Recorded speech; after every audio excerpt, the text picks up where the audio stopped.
Bonjour à tous, donc bienvenue sur cette conférence atelier sur le stress et le sommeil. Donc nous allons passer une petite heure ensemble à comprendre le sommeil, le stress et à trouver, je vais vous présenter des solutions pour comprendre comment faire. Alors, déjà, cette vidéo et cette conférence est enregistrée, donc voilà, le téléphone en mode silencieux à côté de vous, la caméra et le micro coupés. Et puis, on va faire quelques petits exercices, chacun reste à l'écoute de soi. Si vous avez des questions, c'est dans le chat et il va y avoir des petits questionnaires interactifs qui sont anonymes.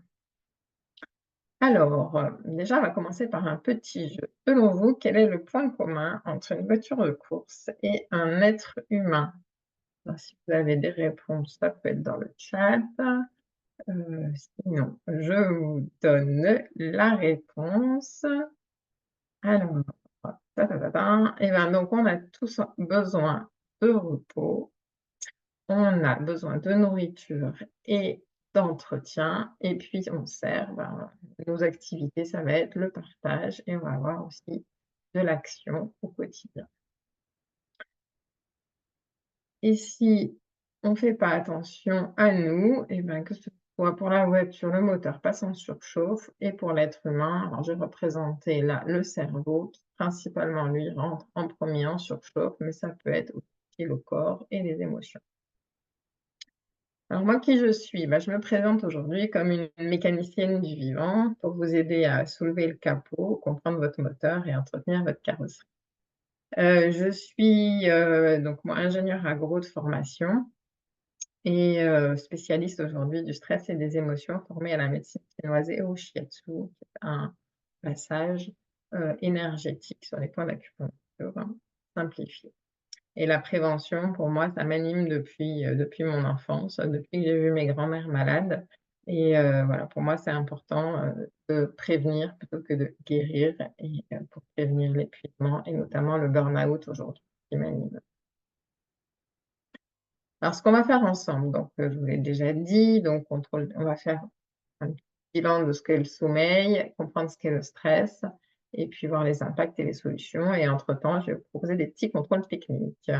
Alors si vous avez votre téléphone à côté de vous, donc on va l'utiliser. Donc le sommeil, déjà, on va voir son histoire rapidement, hein, la vie, comment ça se passe pendant notre vie, pendant une année et le sommeil idéal. Ah, il me manque mon petit contrôle technique. Je ne sais pas où il est passé. Je l'ai supprimé.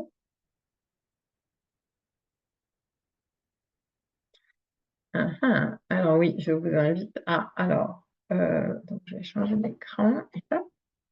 On va passer là. Alors, tac.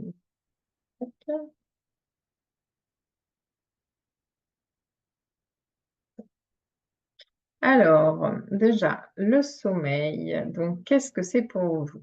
Alors, on va le faire rapidement puisqu'il n'y a pas grand monde en direct.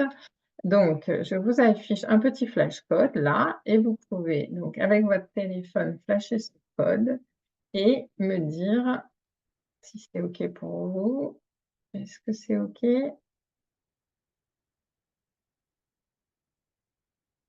Et après, hop, on participe. Donc, qu'est-ce que le sommeil pour vous?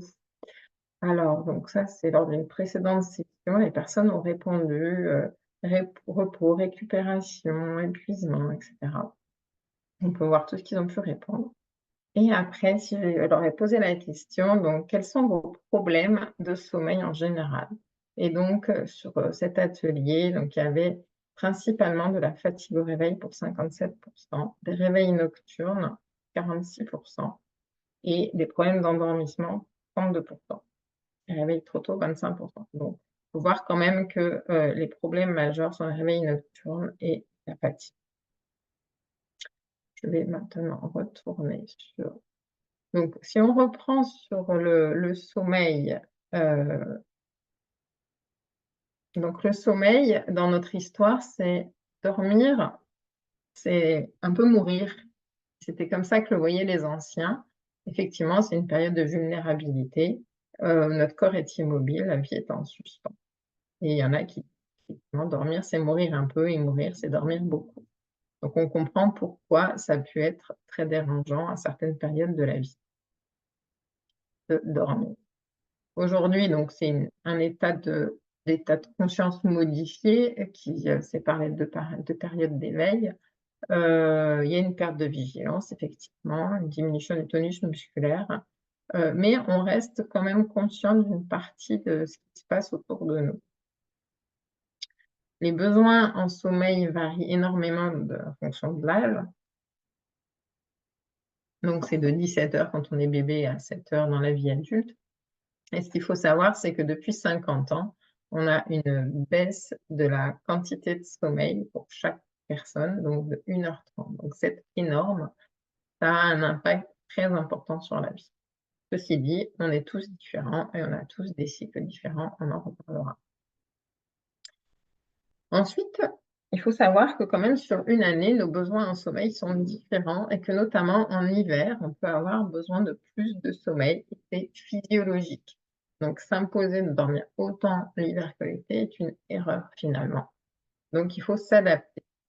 Lors du passage d'été, on perd 1 heure de sommeil et là, ça a des conséquences énormes sur notre organisme et c'est quelque chose qui devrait vraiment être arrêté puisque ça augmente les accidents, ça provoque beaucoup de fatigue et c'est vraiment néfaste. La lune, elle, quant à elle, a-t-elle un effet sur notre sommeil? Et bah, il y a des études qui disent que oui et d'autres que non. C'est difficile donc à cerner, mais ce qu'il faut savoir, c'est que nos paupières ne sont pas hermétiques à la lumière et que forcément, eh bien, la luminosité est plus importante quand, on est en pleine lune, donc ça peut avoir un impact. Après donc j'avais pour ah bah, voilà, le mini contrôle sur le sommeil, on l'a déjà fait du coup, il était placé là. Donc hop, donc on a dit donc les problèmes de sommeil sont les problèmes d'endormissement, de réveil nocturne principalement et de sommeil non récupérable. Donc l'insomnie, c'est une insuffisance de sommeil en quantité ou en qualité et la sensation de ne pas avoir assez dormi et il faut que ça dure depuis un certain temps. Les femmes sont plus sensibles que les hommes à l'insomnie.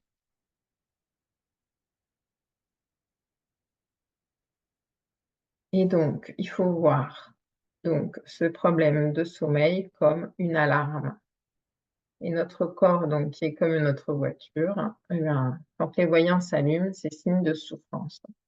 Et donc si on n'y prête pas attention, eh bien, plus de maladies, plus de fatigue, plus de migraines et plus de douleurs. Qu'est-ce que c'est que notre pilote automatique? On a un système nerveux autonome qui gère nos fonctions involontaires. Et puis on a donc dans ce système nerveux autonome 2 pédales, une pédale de frein et une pédale d'accélérateur, donc le système nerveux parasympathique et sympathique. Le sympathique, c'est l'accélérateur, le parasympathique, c'est le frein. Et ils ne peuvent pas fonctionner ensemble. Donc notre repos va servir à quoi? À alimenter tout le reste de la journée. La nuit, je me repose, je recharge mes batteries. La journée, j'utilise pour l'action. Est-ce que c'est vraiment une perte de temps? Ben non, c'est quand même 50 de la santé. Et donc les différents rôles là de donc notre sommeil sont représentés d'une autre manière. Vous pouvez voir que le sommeil a quand même un impact dans toute la qualité de notre vie, que ce soit des maladies, à la digestion, à la gestion des émotions ou encore à la mémoire. Alors là, on peut voir 2 choses, sur ces 2 courbes, donc la courbe de la mélatonine et la courbe du cortisol, donc qui sont 2 hormones antinomiques qui donc qui vont s'opposer. Donc quand on a un taux de cortisol élevé, et ben, on a un taux de mélatonine faible.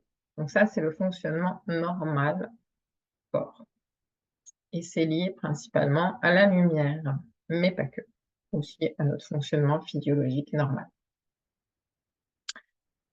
On peut voir là, en fait, nos cycles de sommeil qui sont intimement liés, si je reprends, à la quantité de mélatonine qu'on a dans le corps. Puisque, donc comme vous pouvez le voir, en début de nuit, les premiers cycles de sommeil, donc on va avoir un sommeil lent, profond, beaucoup plus important et au fur et à mesure que la nuit avance, notre sommeil lent, profond diminue au profit du sommeil léger. C'est pour ça qu'en fait, en général, on se réveille plutôt quand on a des réveils nocturnes, c'est plutôt dans la deuxième partie de nuit, à partir de 3-4 heures du matin, parce qu'on a moins de mélatonine et en même temps, le cortisol réaugmente, donc hormone du stress, hormone de la dynamisme finalement et qui va donc générer, de veille. Donc important à bien réfléchir à l'heure à laquelle on se couche parce que ça va être 2 premiers cycles qui seront les beaucoup plus réparateurs pour l'organisme en général. Alors tout ça, donc le sommeil dépend de notre génétique, de notre histoire et de notre hygiène de vie. Alors la génétique, on n'y peut pas forcément grand-chose, mais l'hygiène de vie, on y peut quelque chose et l'hygiène de vie peut aller influer sur la génétique.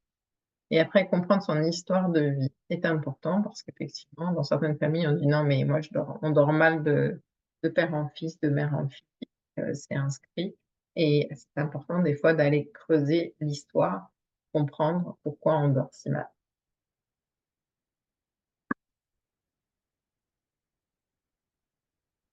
Ça, c'est un autre petit schéma pour vous montrer que, au fil de la journée, on consomme notre batterie et à la fin de la journée où elle est vide, avec donc, différentes étapes, différentes, voilà, choses positives qui peuvent arriver et puis différents dangers, différentes choses qui peuvent aussi amener à des pensées un peu plus. Donc en arrivant au stress. Alors le stress donc il vient s'infiltrer dans notre hygiène de vie et perturber notre fonctionnement. Alors, on va faire un petit contrôle technique sur le stress. Alors là, je crois que je vais effacer le précédent. Donc, on ne verra pas forcément les réponses des autres personnes. Hum, ouais.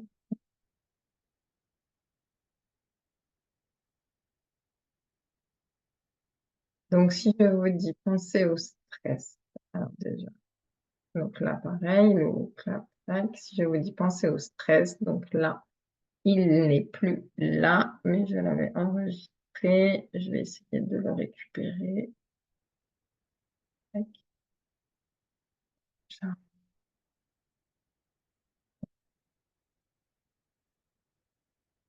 Non, bon, je vais pas le récupérer, c'est trop long.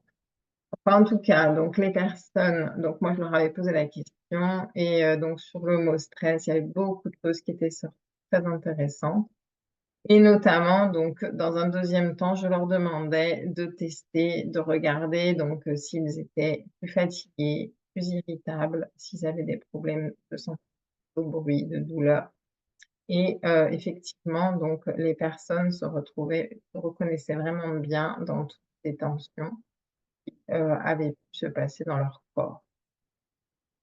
On va retourner donc sur la présentation.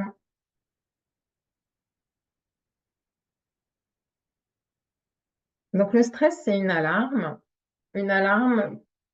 qui déclenche une action normalement. Mais c'est surtout quelque chose qui a permis la survie du monde vivant. Dans le stress, on a des récepteurs. Donc les récepteurs, donc vous voyez, donc nos 5 sens, les yeux, le nez, donc l'odorat, la vue, le goût, l'ouïe et puis le notre peau au sens général. Donc qui sont vraiment nos récepteurs et c'est important de savoir par lequel de nos récepteurs on capte le plus le stress. Le stress, il y a aussi des déclencheurs internes ou externes, exogènes, endogènes. Alors bon, la plupart du temps, ça va être des événements externes qui vont venir nous stresser, mais ça peut être aussi des maladies. Donc vous pouvez retenir ce petit acronyme CINE. Donc est-ce que j'ai un contrôle sur ce stress? Est-ce que c'est quelque chose de prévu ou d'imprévu? Souvent les imprévus sont des éléments très stressants. Est-ce que c'est quelque chose de nouveau que j'ai à faire? Du coup, ça m'angoisse et est-ce que ma vie est en danger? Quand on a notamment une nouvelle sur un problème de santé, ben, on peut être très stressé. Le stress au travail ou le stress à l'école, c'est un déséquilibre entre ce qu'on me demande de faire et ce que je pense être capable de faire. Donc ça va être un problème, ça peut être un problème cognitif. Est-ce que j'ai les ressources intellectuelles? Est-ce que j'ai les ressources matérielles ou est-ce que j'ai le temps pour le faire? Ces 3 ressources-là sont importantes à examiner quand on est stressé. En France, donc les salariés ressentent globalement du stress au moins une fois par semaine. Alors, là, je vous ai présenté les réponses physiologiques, cognitives et comportementales par rapport au stress. Donc, on va aller voir tout ça en détail, sachant que par certains côtés, des fois, on ne peut pas passer par la phase réflexion et on va directement à la phase action. Donc là, c'est ce qu'on a vu tout à l'heure, différentes réactions. Donc, quand on a un stress, donc le cœur qui s'accélère, la transpiration qui est en route et des tensions musculaires qui arrivent. Et du coup, on peut avoir aussi l'estomac noué, la respiration bloquée et des tremblements. Donc en fait, tout le corps, le système parasympathique se met en marche au moment du stress.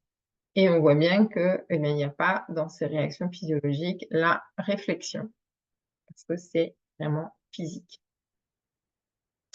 Donc du coup, les réactions comportementales instinctives vont être le combat, la fuite ou encore la tétanie. Et puis après, souvent viennent les réactions, les réflexions, les réactions cognitives. On va parler d'émotions, mais aussi voilà, du monde de la surprise, à la colère, à la peur ou la joie, pourquoi pas. Mais en tout cas, donc, il va y avoir différentes émotions par lesquelles on va passer. Et au niveau hormonal et cellulaire, comment ça se passe? Donc le stress va au départ enclencher une phase d'alarme avec de l'adrénaline et une dépense importante de magnésium. Et puis au fil du temps, donc quand le stress va devenir plus important, la sérotonine et le cortisol qui va se mettre. Donc quand on commence à avoir des problèmes de sommeil, c'est qu'on est déjà dans une phase de stress un peu avancée, surtout quand c'est des réveils, et de la fatigue. Les problèmes d'endormissement sont un autre problème qu'on verra après. Et donc quand on a donc ce problème de stress qui arrive de manière récurrente, eh bien, on n'arrive plus à faire baisser le taux de cortisol et il monte jusqu'à la goutte et déborder. Et on arrive au burn-out. Il faut savoir que 5 minutes de stress dans le corps équivaut à 5 heures de cortisol dans le corps. Donc c'est énorme. Le cas des hypersensibles que je connais bien, vu que j'en fais partie, donc on a des capteurs plus sensibles, on a donc un démarrage plus rapide de notre stress et du cortisol, un vidage des batteries aussi plus rapide et on a besoin d'être complètement à l'arrêt pour se recharger. On a besoin de s'isoler. Les hypersensibles, c'est 30 de la population, donc ceux qui vivent avec, ça fait beaucoup. Vous n'êtes pas perdu, tout va bien?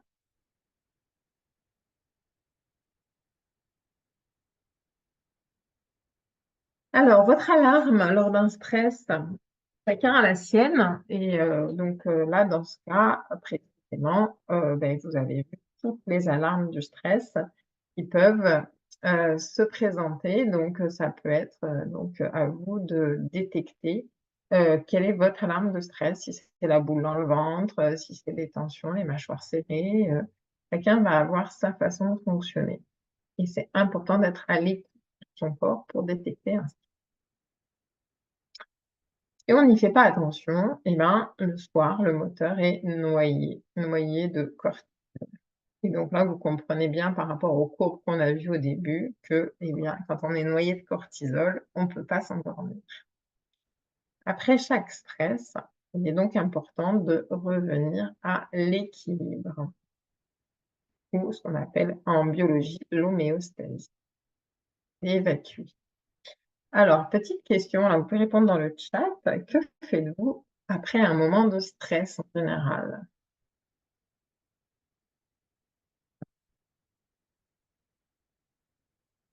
Les réponses les plus courantes que j'ai, c'est rien, je sais pas, je continue à travailler. Ah, une bonne réponse, je me repose. Voilà, ça peut être effectivement tout à fait ça, parce que ça consomme de l'énergie. Donc voilà une bonne réponse. Donc après un stress, une pause s'impose. Tout à fait. Pour gérer son stress, moi je dis qu'il faut faire la vidange de cortisol. Comment on fait une vidange de cortisol? Alors il y a plusieurs techniques. Je vais vous en présenter une, là, ma méthode, la méthode ombre. Alors, pour faire cette méthode ombre, je vous explique. Alors, l'idée, c'est d'aller, comme je dis, se mettre à l'ombre d'un arbre, de faire une pause. La première chose, c'est de boire un verre d'eau, parce que l'eau permet d'évacuer les hormones de stress plus rapidement vers les urines et la transpiration. Et souvent, on manque d'eau en cas de stress. La deuxième chose, ça va être de se masser ce point. Donc, prenez les 3 doigts et en dessous, là, on a un point. Il y a un point donc qui fait partie du méridien au maître du cœur et qui permet de s'apaiser. Donc on le masse en faisant des petits ronds et on répète le mot calme et ça permet d'évacuer le. J'ai mis un deuxième point qui est au milieu de la paume de la main, qui est très efficace. Et puis, je vous propose aussi d'expérimenter l'auto-câlin. Donc, une main sur la taille, une main sur l'épaule et on se balance doucement. Important. Donc ça, à faire pendant 2 minutes et déjà, on s'apaise grandement. Ensuite, je vous invite à bouger. Alors là, je mets une petite dame qui secoue, mais on peut sautiller, secouer ses bras, on peut marcher et ça permet de passer à l'action parce que le stress, souvent aussi, après génère donc des émotions. Donc la colère va aller se loger plutôt dans les mains pour le combat et la peur va plutôt se loger dans les jambes pour la fuite. Donc c'est pour ça que c'est important de se mettre en mouvement. Ensuite, je vous invite à faire cette respiration consciente. Donc on inspire sur 3, on bloque, on expire sur 6, on bloque sa respiration et on expire encore sur. Et on l'a fait 5 fois en se répétant le mot calme à nouveau. Et cette respiration, en fait, permet d'expulser encore une fois le cortisol, l'hormone volatile, et d'oxygéner son cerveau en même temps. Elle a aussi l'avantage de ne pas hyperventiler parce que certaines personnes ont cette tendance-là. Et donc, du coup, on insiste grandement sur l'évacuation de sa respiration.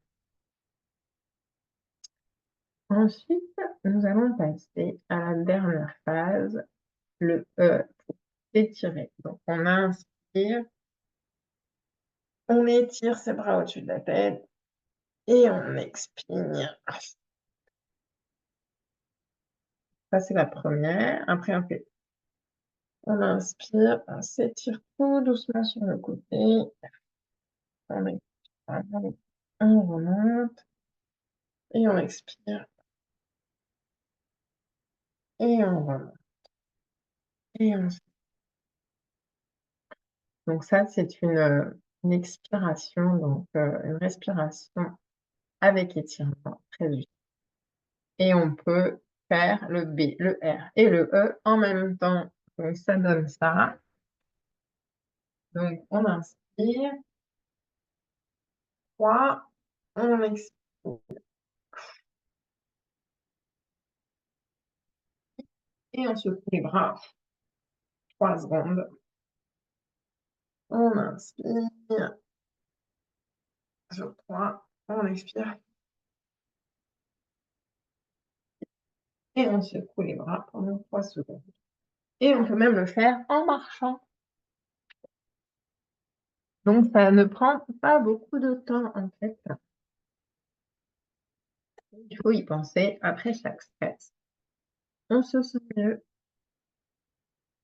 Alors une bonne pause, c'est une pause sans son téléphone, parce que le réflexe traditionnel, j'ai un stress, j'attrape mon téléphone. On pense à respirer, on peut regarder au loin aussi et on peut, évidemment mettre son corps en action comme je vous l'ai dit et boire. On peut aussi, se faire des petites routines de mise à l'ombre en adaptant cette petite, routine, que l'on peut prolonger avec d'autres étirements, sans problème et d'autres automassages. Donc ce qui est bien, c'est d'en faire 4 par jour, matin, midi, le soir, avant de se coucher. Donc le matin au réveil, le midi avant de manger, l'après-midi quand on enfin le en début de soirée quand on rentre du travail ou juste avant le dîner et le soir avant de se coucher. La deuxième chose, c'est d'adapter ses activités en fonction des moments de la journée. Parce que le soir, eh bien, on nous invite à ralentir. Donc le matin, on peut réserver son temps pour faire des activités finalement plus toniques. Si on peut faire son sport plus tôt le matin, c'est forcément mieux. Enfin, surtout si c'est un sport très stimulant pour le corps. L'après-midi, plutôt pour des choses en lien avec, les relations, le partage, souvent aux gens, quand on a des repas de famille à faire, faites-les plutôt le midi parce que, ça vous permettra de bien en profiter et puis, de vous amuser, de rire, de danser, de partager, de bien manger et de vous passer un temps plus calme le soir et vous dormirez bien mieux. Et puis le soir, donc plutôt des activités douces. Alors ça peut être du yoga, ça peut être, des bains, ça peut être, des moments de gratitude, pour remercier ce qui était bien, bon et beau dans la journée. Et puis des automassages, des étirements que j'ai mis au milieu, qui sont la vraie nourriture du corps et de l'esprit. Et puis le soir, eh bien donc réserver ce temps la nuit. Donc je vais vous ai mis à chaque fois les hormones sont qui sont effectivement, là pour alimenter tout notre corps. Oui, tout à fait, je vois dans le chat les écrans et la télé le soir. Oui, effectivement, on va en reparler tout à l'heure, mais les écrans et surtout les téléphones et les ordinateurs sont pas à réduire le soir, bien non. Justement, on y arrive. Donc l'hygiène de vie générale. Donc le soir, notamment, les repas sans stress. Le dîner plutôt léger, éviter les excitants. Les excitants, c'est tout ce qui est alcool, café, thé et cetera. Faut même les arrêter à partir de 15:00.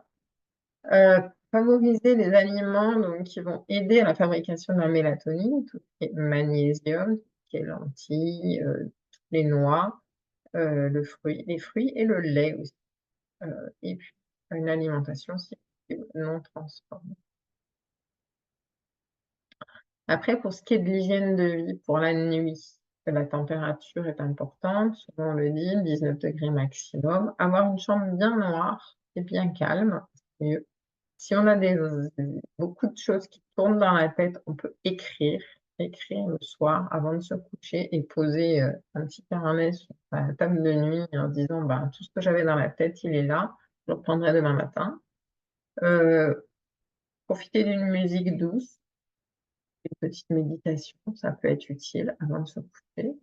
Heu, le téléphone éteint, absolument, ou dans une pièce ailleurs. Et garder toujours à l'idée que le lit, c'est pour dormir. Alors je sais que pour les ados, c'est pas forcément facile, mais le lit, c'est l'endroit pour dormir, pas l'endroit pour se détendre, pour se relaxer, pour, regarder la télé ou autre.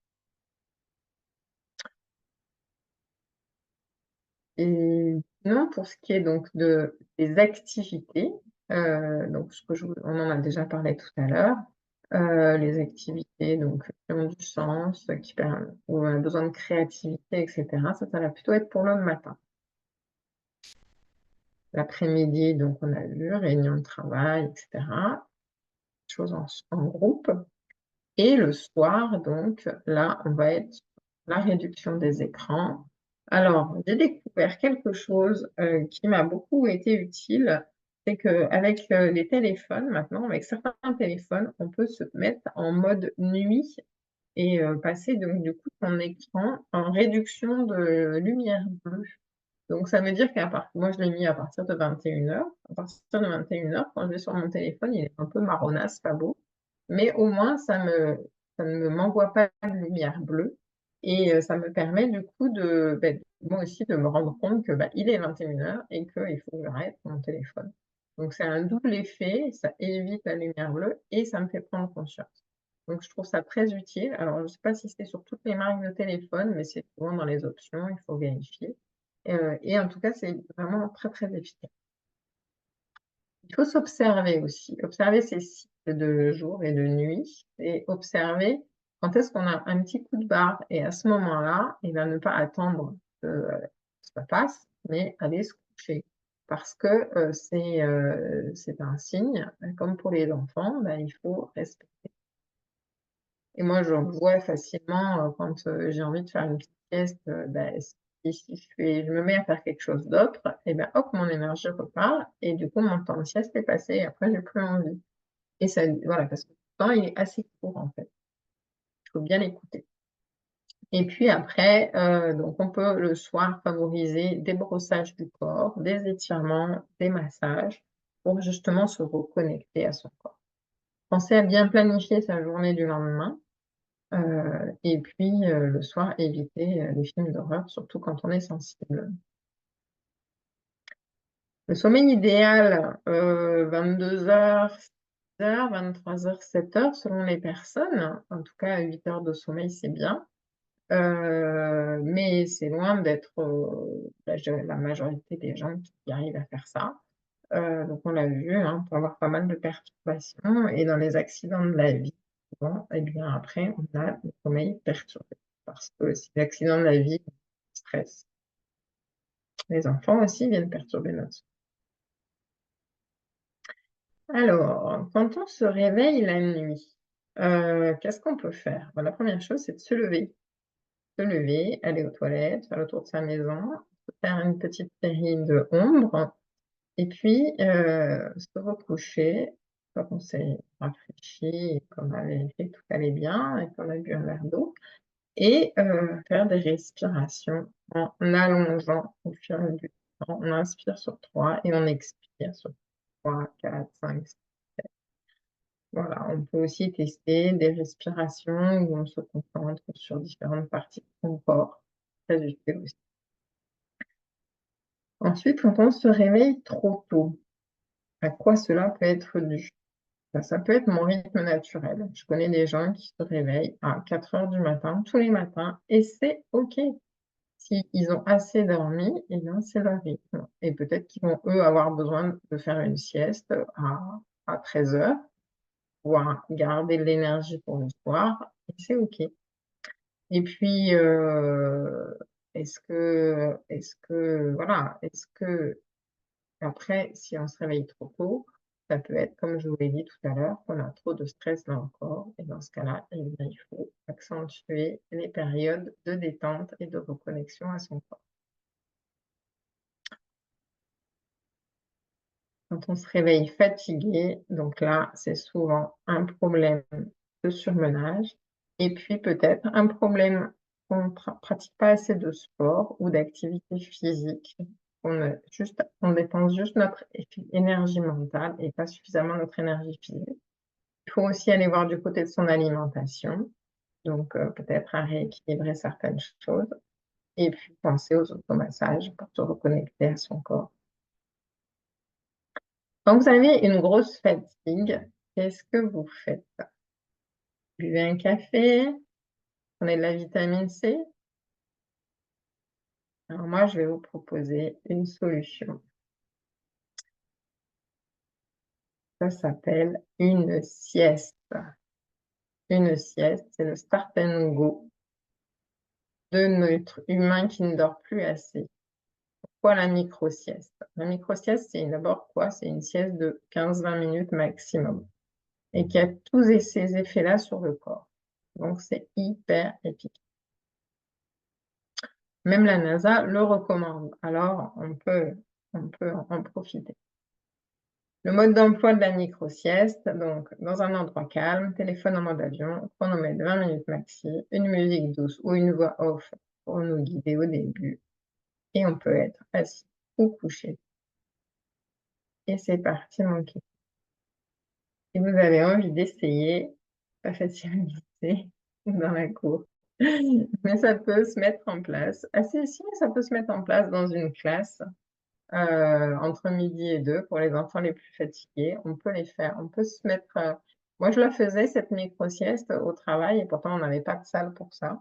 Je me mettais dans une salle et à la limite, on met, un petit panneau sur la porte: «Attention, sieste en cours, ne pas déranger» et on va guider ses élèves pour, faire cette pause entre midi et 2. C'est bien quand maintenant il y a des endroits pour faire la sieste. Après là, je vous propose une technique, notamment quand on a du stress à l'idée de ne pas dormir pendant la nuit. Parce que souvent le stress de pas dormir génère donc du coup le fait de ne pas dormir.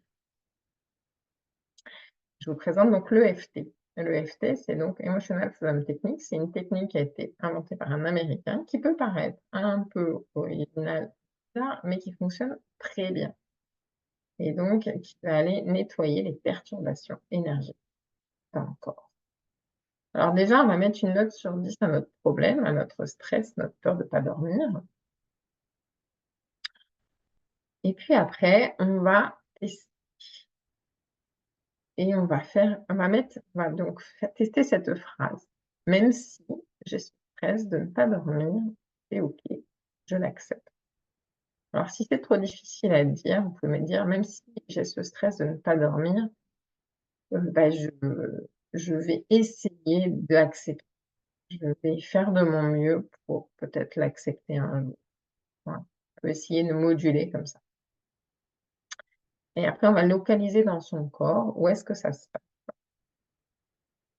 et après on va faire cette petite ronde en répétant les mots. Donc même si j'ai ce stress, c'est OK. Je vais faire du mieux que je peux pour l'accepter. Ça me cause du stress dans le ventre, ça me cause du stress dans les épaules, ça me cause du stress, ça m'empêche de respirer, ça m'empêche, ça me provoque des palpitations cardiaques. Ça me dérange, je me sens tendue, j'ai mal au dos, j'ai mal partout et on peut faire cette petite ronde et après on va aller remettre une note de 0 à 10. En fonction de là où on en est, on peut le refaire une deuxième fois en essayant de relocaliser, voir s'il y a quelque chose qui a évolué et on peut le faire 2-3 fois avant de se et vraiment réfléchir à l'émotion qui est en lien avec cette douleur. Et puis ne pas oublier que si la fatigue chronique dure depuis plus de 3 mois, il faut prendre rendez-vous chez son médecin. On peut aussi prendre rendez-vous pour se faire un massage ou un shiatsu ou demander un massage à son partenaire ou à ses parents si on est encore avec eux. Parce que le massage, le shiatsu permet de réduire de 30 le cortisol et d'augmenter toutes les hormones. Donc c'est très positif et ça permet de favoriser du coup l'endormissement. Pour avoir des enfants qui sont des ados et ben, je peux vous dire, moi, ils apprécient les shiatsu. Est-ce que vous avez des questions ou des demandes de précision?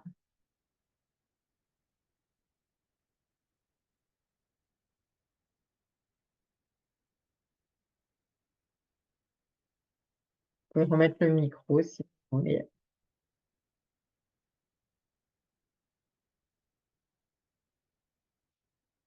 Pas de questions. Eh bien, écoutez, merci beaucoup Je vous invite donc à faire des pauses, à vous détendre, à mettre le plein d'énergie et puis si vous avez besoin d'un enregistrement audio pour la sieste, j'en ai préparé un, donc je peux, vous le fournir et si vous voulez faire un bilan de votre sommeil, je vous mets un lien là, Google Forms pour, permettre de, faire ce test et je ferai un retour par écrit ou par oral en fonction si vous me laissez votre téléphone. Voilà, je crois que je vous ai tout dit.